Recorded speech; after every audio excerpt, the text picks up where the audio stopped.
Hello there, YouTubers. I've recently got back into playing the Marvel vs. Capcom series, and playing the first few games of that series, I have to be honest and say that I have a few major problems with it.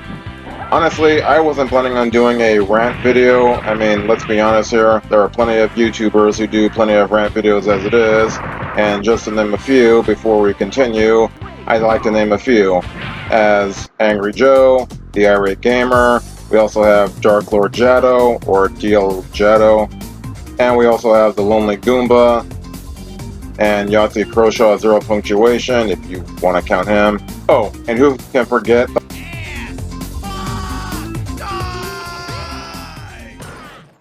For the purpose of this video, I am going to be playing the PlayStation versions of X-Men vs. Street Fighter, Marvel Superheroes vs. Street Fighter, and Marvel vs. Capcom.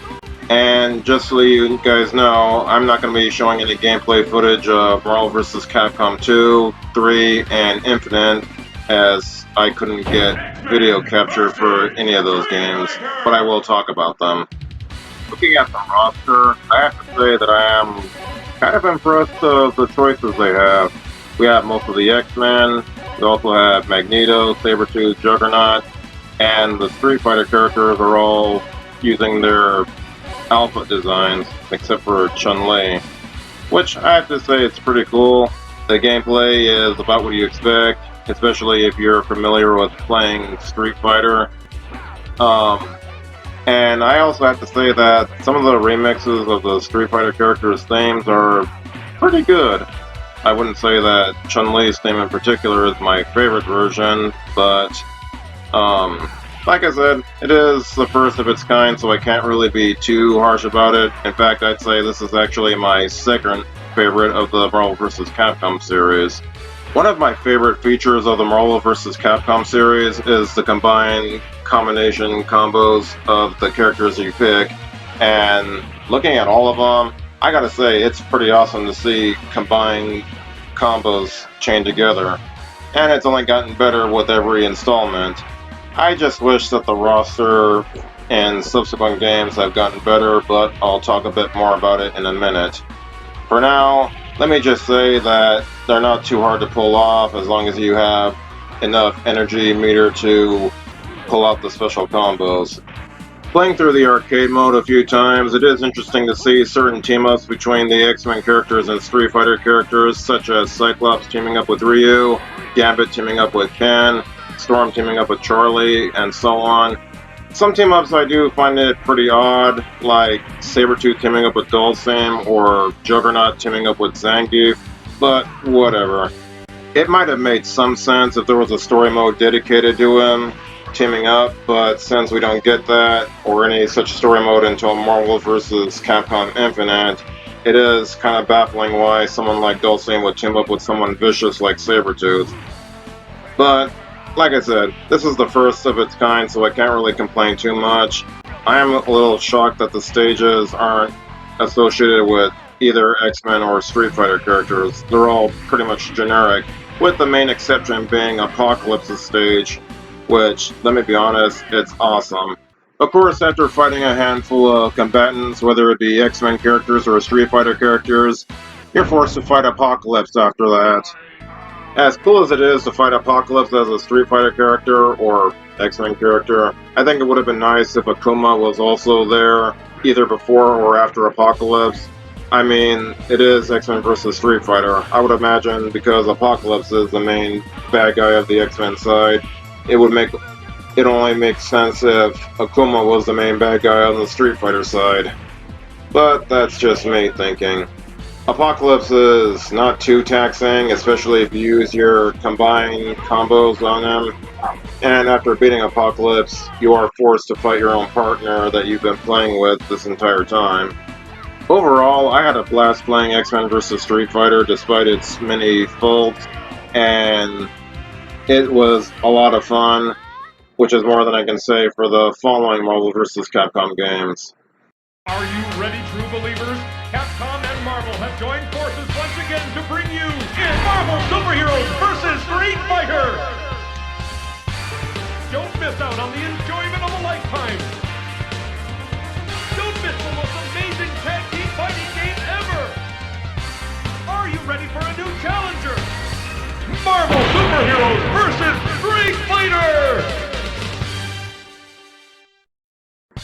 Oh my god.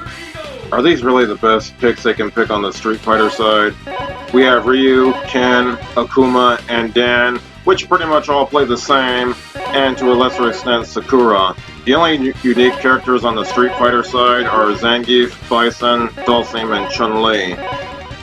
The Marvel superhero team isn't much to write home about either.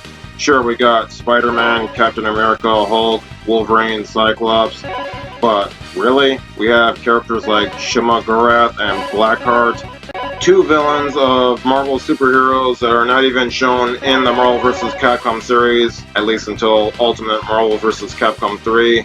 And is there a reason why we have to have 5 different versions of Ryu? Ken I can sort of understand because he mostly does the Shoryuken, but Dan and Akuma, I would think that better characters could replace them like Sagat or Blanca or any of those. And of course, the stages of Marvel Superheroes vs. Street Fighter are recycled from X-Men vs. Street Fighter. Not really sure why they couldn't use stages from the Marvel Superhero game. I mean, I think it would have been neat to have Chun-Li fight Spider-Man near the Daily Bugle, or Ryu fight Wolverine in Canada. I think it's a real shame that when it comes to most of the Street Fighter characters, none of their themes are remixed. They're all, well, they don't sound anywhere close to being Street Fighter. The only themes that were kind of remixed were Captain America, Spider-Man's, Shima Gorath, and Blackheart. Oh, and Omega Red. But everyone else's themes, they don't sound like how they're supposed to sound. And yeah, not too much to say about the gameplay that I didn't already say when I talked about X-Men vs. Street Fighter.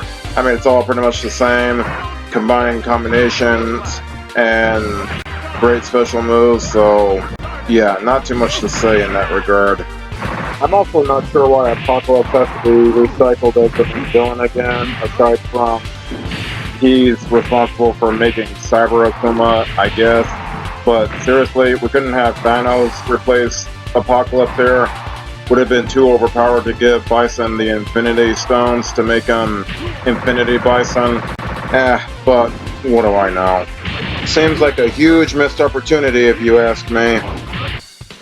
I will say that fighting a more powerful cybernetic version of Akuma is pretty fun to say the least, but I think this should have been in X-Men vs. Street Fighter, again, either before or after you fight Apocalypse. And yeah, this is kind of the reason why I don't think it was a good idea to have Akuma as part of the main roster, especially since you're fighting a cybernetic version of him anyway, which doesn't make sense. And like I said, not the best way to continue the Marvel vs. Capcom series, but it's something, I guess. Marvel Superheroes vs. Street Fighter does need a bit of a polish, but it was still fun for what it is. I'll give it that. Hopefully the next one will be better. Capcom presents Marvel vs. Capcom!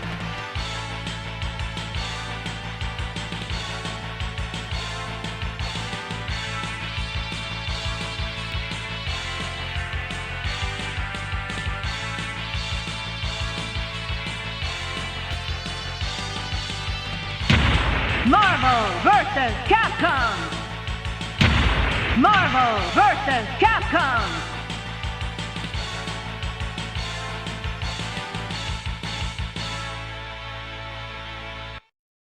Is it me, or does the roster on Marvel vs. Capcom seem smaller than X-Men vs. Street Fighter? Now, the Capcom side does have a variety of characters from various Capcom games, I'll give it that, but the Marvel side has 2 Avengers, 2 X-Men, Spider-Man, a Spider-Man villain, and a sidekick to Iron Man. Yeah, not a whole lot of variety compared to Capcom, but it's something, I guess. And don't even get me started on the special partners, which most of the characters on the Marvel side are X-Men characters. My guess is because of the main villain of Marvel vs. Capcom, Onslaught.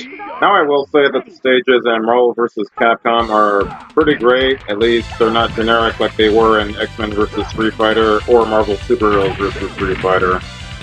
Honda's Bathhouse is presumably a stage meant for Street Fighter. The next stage is a Mega Man stage. We also see the Avengers Mansion and the Blue Moon associated to the Avengers and X-Men respectively, as well as the Daily Bugle, which is, well, I'll let you guys figure that out. Despite the lack of playable characters, I have to be honest and say that this is actually pretty fun. More fun than Marvel Super Heroes vs. Street Fighter by a mile, though I hesitate to say it's better than X-Men vs. Street Fighter. But still, it is really good, and the music is pretty kick-ass, especially Wolverine's theme. There are a lot of tracks that are also pretty good. Some are kind of hit and miss, depending on your taste. But I do like the music of Marvel vs. Capcom for the most part, and I think it's kind of strange that Ryu's theme is the Street Fighter theme instead of his usual theme that you hear in other Street Fighter games. But yeah, it's actually pretty good to hear a variety of music that actually fits the character for once. Because the main villain of the Marvel vs. Capcom series are usually just Marvel villains, it kind of makes me wonder why we're even including Capcom characters to begin with, if we're not going to include any Capcom villains. I mean, this basically makes the Marvel characters for Marvel Universe seem like the bad guys here. Because, I mean, with Apocalypse, Onslaught, and Galactus, what reason could the Capcom characters have to fight any of them? I mean, they would not really stand a chance. Looking at the Marvel vs. Capcom series, it's a mess. Like, it has a ton of problems with the roster, character, lack of story, and I'm not really sure what else I can say about it, to be honest. Before I finish summarizing my overall gripes with the Marvel vs. Capcom series, I'd like to take a moment and talk about the other kind of crossover that a lot of people seem to hate, despite the fact that it has elements that have done a better job than the Marvel vs. Capcom series has done, which is Mortal Kombat vs. DC Universe. Now, I get that this game is well hated because of its T rating and the fact that it has shitty fatalities, but it did a far better job in doing a crossover than Marvel vs. Capcom. I mean, for one, the roster is pretty balanced. The stages are dedicated to the heroes of both DC Universe and Mortal Kombat. And of course, I do like the idea that it has a story, all within the first game of its crossover. Sure, there are no tag team ups, sure, there are no hyper combos like in Marvel vs. Capcom, but again, at least it has a story, and at least it gives you the reason why certain characters are fighting certain characters. So, yeah. Also, as bad as this game is, you kinda gotta think, if not for the existence of this game, I'm pretty sure we would have never gotten the Injustice games. Think about that for a sec. Okay, now that I got that off my chest, let's get back to the Marvel vs. Capcom series. Now, just to quickly summarize, Marvel vs. Capcom 2 has way too many characters. There's like no endings for any character or any victory dialogue from any character's individual. So yeah, that game kind of sucks. Marvel vs. Capcom 3 is a huge improvement over the first Marvel vs. Capcom, and again, not quite as good as X-Men vs. Street Fighter, but yeah, this is actually pretty good. The graphics are fine for what it is. Oh, and I like how every character has specific intro and victory quotes for every specific character, both on the Marvel side and Capcom side, which is actually pretty neat. And yes, Marvel vs. Capcom Infinite has a story mode, but that game really sucks because there are no X-Men characters. Yeah, you're basically taking out the characters that started the Marvel vs. Capcom series, which I think kind of blows. Now, I do admit that the story mode in Mortal Kombat vs. DC Universe deserves a polish, but at least it has a story mode, which is more than I can say for a majority of the Marvel vs. Capcom series. And looking at the cinematic openings of Marvel vs. Capcom 3, yeah, it kind of gives you the false impression that there is a story mode, but there really isn't. I'm not really sure what to make of the characters. And yeah, there is a story mode in, like I said, Marvel vs. Capcom Infinite, but yeah, it kind of sucks. There's like too many plot holes and so many problems that I'm not going to bother getting into. I don't expect anyone watching this to agree with my opinion, but I will ask that you respect that it is my opinion on how I see the Marvel vs. Capcom series as a whole. And yes, I did have fun playing it. I just wish that it deserves a bigger polish than Mortal Kombat vs. DC Universe. Also, before I close the video, before I end my video, let me just say I am so sorry that I haven't been uploading as many videos as I like.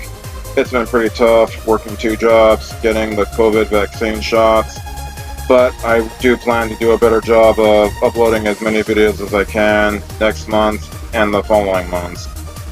So until my next YouTube video, guys, game on, thank you for your patience, and have a good night.